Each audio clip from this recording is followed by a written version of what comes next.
ओम नमः शिवाय। देवादिदेव महादेव भगवान शिव की अपार कृपा आप सभी पर बनी रहे। आइए श्रवण करते हैं प्रदोष व्रत कथा। प्राचीन काल में एक गरीब पुजारी था। उस पुजारी की मृत्यु हो गई, पत्नी विधवा हो गई।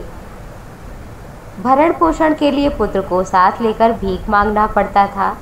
सुबह निकलती शाम को घर वापस आती थी। एक दिन उसकी मुलाकात विदर्भ देश के राजकुमार से हुई, जो कि अपने पिता की मृत्यु के बाद दर दर भटक रहा था।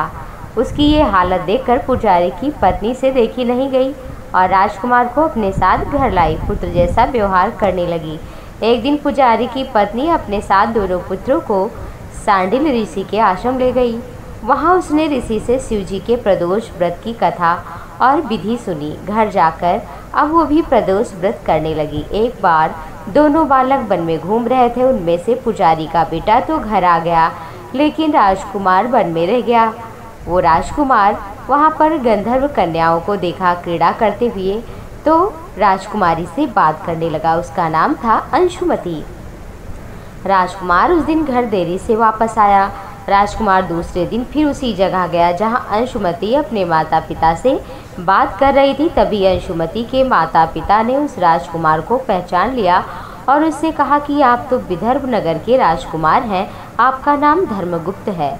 अंशुमति के माता पिता को वह राजकुमार पसंद आया और उन्होंने कहा कि शिव की कृपा से हम अपनी पुत्री का विवाह आपसे करना चाहते हैं, क्या आप इस विवाह के लिए तैयार हैं? राजकुमार ने स्वीकृति दी और दोनों का गंधर्व विवाह हुआ। बाद में राजकुमार ने गंधर्व विशाल सेना के साथ विदर्भ देश पर हमला किया। युद्ध हुआ और राजकुमार को विजय प्राप्त हुई। पत्नी के साथ राज्य करने लगा। वहाँ उस महल में पुजारी की पत्नी और पुत्र को आदर के साथ लाकर राजमाता के समान सम्मान दिया। पुत्र को पुरोहित बना करके सम्मान दिया। पुजारी की पत्नी और पुत्र के भी सारे दुख दरिद्रता दूर हो गई। सबका जीवन सुखमय हो गया। एक दिन अंशुमति ने राजकुमार से इन सब बातों का कारण जानना चाहा। तब राजकुमार ने कहा कि ये सब तो प्रदोष व्रत का महत्व है और जो कि पुजारी की पत्नी के द्वारा हुआ और उन्हीं की कृपा से ये सब हो पाया। भगवान शिव की अपार कृपा है। उसी दिन से प्रदोष व्रत की प्रतिष्ठा और महत्व भी बढ़ गया।